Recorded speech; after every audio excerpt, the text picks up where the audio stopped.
दिखाई तो देता है सत्य, लेकिन वह क्षणभंगुर है। उस सब चीज को माया कहा है।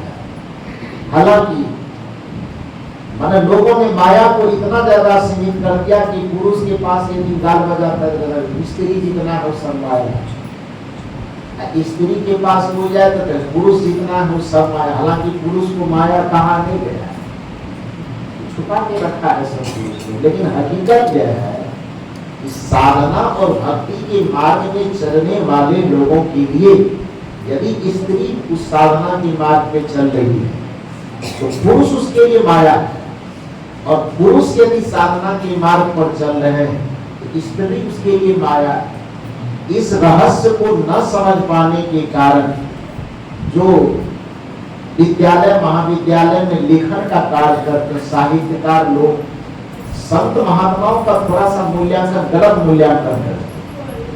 कबीर साहब जो एक महान संत है, उन संतों के व्याख्यान में, उन संतों के विचारों में भी जब नारी का मूल्यांकन किया जाता है तो कबीर साहब जैसे संत को नारी का विरोधी कहा जाता है।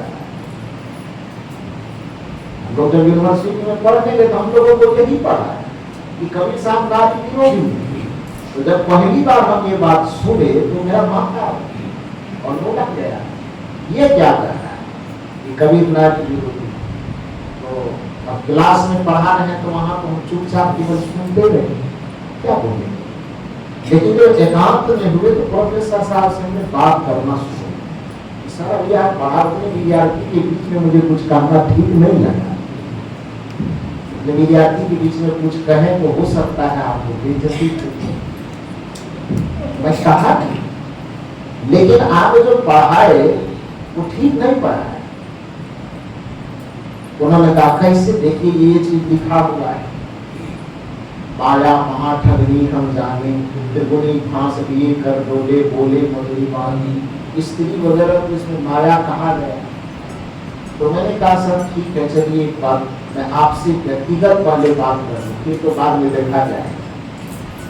मैंने कहा एक बात बताई, आप डायबिटीज के पेशेंट हैं, डॉक्टर के पास इलाज के लिए गए, डॉक्टर साहब को आप दिखा रहे हैं, चेकअप करवा रहे हैं, संजोग से डॉक्टर साहब जहां आपको चेक कर रहे हैं उसी टेबल पर 5 किलो रसगुल्ला रखा हुआ है।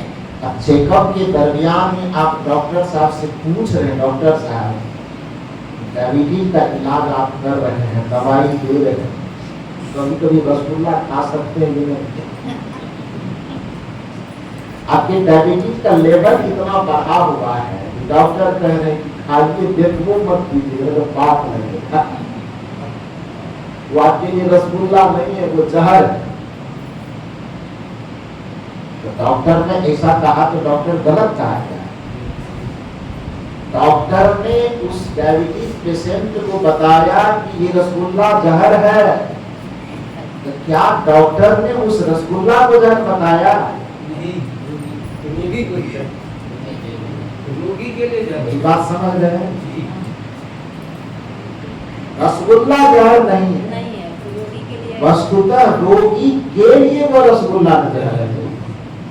रोग उसका इतना बढ़ा हुआ है, उस रोगी को समझाया जा रहा है कि आप रसगुल्ला का नाम भी मत लीजिए, क्योंकि आपके लिए वो क्या है? जहर है। कोई ब्लड प्रेशर का पेशेंट डॉक्टर के पास जाए और अपने रोग का वो इलाज करवावे, उसी समय डॉक्टर से पूछे कि डॉक्टर साहब पुआ खा सकते हैं, पराठा भी छान करके खा सकते हैं? डॉक्टर क्या कहेगा? तेल और घी जो है वो आपके लिए क्या है? जहर है। तो क्या डॉक्टर ने घोषणा कर दिया कि धरती पे जितना तेल और घी है वो जहर है? वो क्या कहा? डॉक्टर ने उस रोगी के संदर्भ में कहा कि चूंकि आपके पास तो डायबिटीज का रोग है तो आपके लिए रसगुल्ला जहर है। आपके अंदर यदि ब्लड प्रेशर का रोग है तब आपके लिए घी और तेल क्या है? जहर है। वस्तुतः घी और तेल जहर नहीं है, वस्तुतः तेल, ये रसगुल्ला, चीनी, मिठाई को जहर नहीं, रोगी के संदर्भ में वो जहर है। उसी प्रकार से कबीर साहब के सामने जब कोई व्यक्ति, चूंकि कबीर साहब घर में कमरे में बैठ करके कोई बात को लिखते कहते नहीं, उनके पूरे प्रवचन में आप सुनिए, जितने भजन बनाए हुए हैं, कहत कबीर सुनो भाई सामने, वो कहते हैं कोई सामने में सुनने वाला होता है। कमरे में बैठ करके कॉपी कलम से अपनी बात को कहीं नहीं कहे। रास्ते चल रहे हैं, चौराहे पे कोई मिल गया, 10 को 5 को कोई मिल गया, कोई प्रश्न किया और कबीर साहब उसका जवाब देते हैं, उसी में उनका पद बन जाता है। और सब चीज कहते कहते अंत में कहते हैं कहत कबीर सुनो भाई। तो ये वार्तालाप जो हो रही है वो कहने और सुनने में हो, लिखने में नहीं हो रही है। लिखी भी बात नहीं एकांत कमरे में लिखी जाती, कहने और सुनने की बात एकांत में नहीं होती। यदि मुझे कोई बात लिखना होगा तब हम अपने कमरे में लिखेंगे क्या? अभी लिखने का दबाव मेरे ऊपर इतना आ गया है कि कुछ तो कम नहीं है। अब हमको लगता है PhD वगैरह लगा दी, सही में आदमी को पढ़ जाते। 12 तारीख तक 5 है, 7 दिन का इतना व्यस्त कार्यक्रम है कि 12 बजे रात में भी सोना मुझे मुश्किल हो रहा है। 5 जगह पर सेमिनार है, इधर कार्यक्रम भी सब जगह लगा हुआ, उधर यूनिवर्सिटी जाना, इधर गया जाओ, उधर मधेपुरा जाओ, उधर फलाना जाओ, उधर चिलाना जाओ। अभी समझ में नहीं आता है कि इधर मंच को देखने कि इधर यूनिवर्सिटी को देखने, वो हम ये करें वो करें। खैर लिखने में भी इधर तनाव, इधर बोलने में भी तनाव, सोना थोड़ा कम हो रहा है। हमारे आनंद जी बोलते हैं हमको, गुरु जी आप उबराते चले जा रहे हैं। हम फिर उबरा नहीं रहे, तो शरीर का नस नस ढीला हो रहा है। तो लिखने की बात जब होती है तो एकांत कमरे में होती, लेकिन मुझे जब बात सुनानी हुई तब कमरे में सुना रहे हैं या हॉल में सुना रहे हैं, तो कोई सामने बैठा है अपनी बात कही जा रही। तो कबीर साहब के किसी भी पद में लेखन की चर्चा नहीं है, कहन और सुनन की चर्चा। कहत कबीर सुनो भाई साहब। तो सीधी सी बात है कि जब भी कबीर साहब कोई बात कहे होंगे तो सामने से कोई प्रश्न आया होगा तब उसका उत्तर दिए होंगे। प्रश्न करने वाला, यदि नारी के संबंध में माया महाठगनी हो जानी, कबीर साहब ने कहा, तो निश्चित है कि जैसे रोगी ने डॉक्टर से प्रश्न किया कि डायबिटीज में ये हम खा सकते हैं कि नहीं, तब डॉक्टर ने उत्तर दिया कि डायबिटीज के पेशेंट के लिए रसगुल्ला क्या है? जहर है। रसगुल्ला जहर नहीं है, रोगी के संदर्भ में रसगुल्ला जहर है। तेल मसाला भी जहर नहीं है, रोगी के संदर्भ में वो जहर है। उसी प्रकार से कबीर साहब ने संपूर्ण स्त्री जाति को कामिनी, संपूर्ण स्त्री जाति को माया नहीं कहा। जो कबीर साहब को नारी विरोधी सिद्ध करने में लगे हुए हैं, वो कान खोल करके बढ़िया से सुने। संपूर्ण स्त्री जाति को कबीर साहब को माता कह करके पुकारते, बहन कह करके पुकारते, भाई का, पुरुष को भाई कह करके पुकारते हैं, दादा कह करके पुकारते हैं, बाप कह करके पुकारते हैं, गुरु कह करके पुकारते हैं। तो वो संपूर्ण मनुष्य को गौरव प्रदान करने वाले जितने आदर सूचक वाक्य हैं, उस आदर के साथ वो चाहे स्त्री हो चाहे पुरुष हो, सबको याद करें। कबीर साहब की साखी है, जेते औरत मर्द उपाने सो सब रूप तुम्हारा, कबीर पोंगरा अल्लाह राम का सो गुरु पीर हमारा। जितने औरत और मर्द हैं सब एक समान है, कोई न छोटा है न कोई बड़ा है, न उसमें कोई ऊंच है न कोई नीच है, सब समान है। तो इतनी समानता की दृष्टि से देखने वाले एक आदमी की बड़ाई करेगा दूसरे को माया कर देगा। वस्तुतः माया कहा तो सवाल होता है क्यों का, क्यों करने के पीछे यही उत्तर होना चाहिए कि कोई साधक जो वैरागी है, जो सन्यासी है, सन्यास के मार्ग में चलने वाले हैं, साधना के मार्ग में चलने वाले, भक्ति के मार्ग में चलने वाले कोई व्यक्ति जब गया, और कबीर साहब जो संत हैं, गुरु हैं, तो गुरु से उन्होंने प्रश्न किया कि मैं भी साधु बन गया, मैं भी सन्यासी बन गया, मैं भी वैराग्य के मार्ग पर चल रहा, मैं भी आध्यात्मिक साधना के मार्ग पर चल रहा, हे गुरुदेव मुझे किन किन चीजों से बच करके चलना चाहिए, ये उपाय बताइए। तो अब कबीर साहब ने क्या बताया, आप लोग समझाइए। मैंने उस प्रोफेसर साहब से पूछा कि आप यह बताइए कि डॉक्टर ने रोगी को कहा कि चीनी मत खाना, वो तुम्हारे लिए जहर है, आपने उसके मुंह से कहलवाया कि वो संपूर्ण चीनी को जहर कर दिया।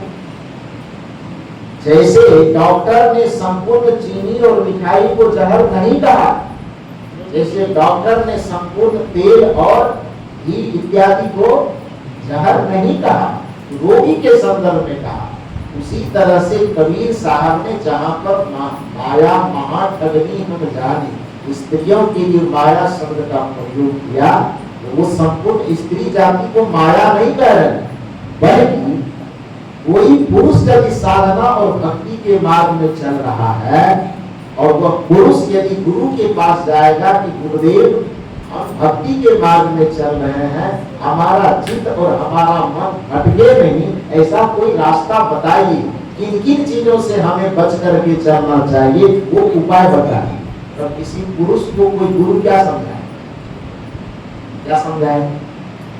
आप माँ बाप को छोड़ दीजिए, गुरु आप माता पिता है ना, आपको एक लड़का भी एक लड़की बेटा दे, यदि आपका बेटा विद्यालय पढ़ने जाएगा, भागलपुर में रह करके, पटना में रह करके पढ़ने जाएगा, तो आप अपने बेटे को क्या समझाएं?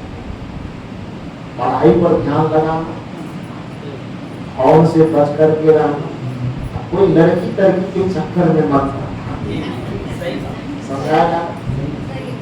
बेटा होगा तो उसको समझाएंगे। और उसी जगह पर कोई बेटी है, आप वह पटना पढ़ने के लिए जा रहे हैं, बेटी को क्या समझाए? बेटी को क्या समझाए? प्रत्येक माँ बाप का ये दायित्व है, ये कॉमन बात है, इसमें कोई हंसने घबराने वाली छिपाने वाली नहीं। वो बेटी है तो बेटी को क्या समझाए? बेटी को ये समझाएंगे कि देखो पढ़ाई में ध्यान लगाना, मोबाइल थोड़ा कम देखना, इधर उधर घूमना फिरना थोड़ा कम करना, लड़का लोगों के चक्कर में नहीं, ये समझाएंगे कि नहीं समझाएंगे? यानी बेटी है तो उसको समझाएंगे कि किसी लड़के के चक्कर में मत पड़ना, लड़का है तो उसको क्या समझाएंगे? लड़की के चक्कर में मत पड़ना। दोनों को समझा रहे हैं, क्योंकि लड़की के चित्त को भटकाने में लड़का सहायक हो जाए, भटका देगा। लड़का के चित्त को कौन भटका देगा? लड़की। इस दोनों में एक दूसरे के चित्त को दोनों भटका रहा है, तो लड़की के लिए लड़का माया हो गया, यदि चित्त को भटका रहा है, लड़का के लिए लड़की माया हो गया, जब उसके चित्त को वो भटका रहा है, तो वस्तुतः एक ही उसमें माया खोए हुआ, इसके लिए वो माया हो गया, उसके लिए वो माया हो गया, हुआ कि नहीं हुआ? अब इस जगह पर क्या कहेगा? कि माँ बाप लड़के और लड़की को इस तरह से समझा रहा है, लड़के को समझा रहा है कि लड़कियों से बच के रहना, तो माँ बाप क्या लड़की का विरोधी हो गया? यदि माँ बाप अपने लड़की को समझा रहा है कि पढ़ने जा रहे तो पढ़ाई पर ध्यान देना, इधर उधर लड़का प्रकार के चक्कर में मत पड़ना, तो क्या वो माँ बाप जो है वो लड़के सबका विरोध हो गया? कैसे विरोधी? ये तो समझाने के लिए, रास्ता पर चलाने के लिए बातें कही जाती है। जब कबीर जैसे महान तत्ववेता सब उसके सामने में स्त्री रूप में भी कोई साधिका जाती है, गुरु जी हम साधना भक्ति करना चाहते हैं, किन किन चीजों से हमें बचना चाहिए? पुरुष साधक भी जाता होगा, गुरुदेव हम साधना भक्ति के मार्ग पर चल रहे हैं, हमें किन किन चीजों से बचना चाहिए? तो जब पुरुष साधक जाएगा अपने गुरु के पास में, तो उसको क्या समझाएगा?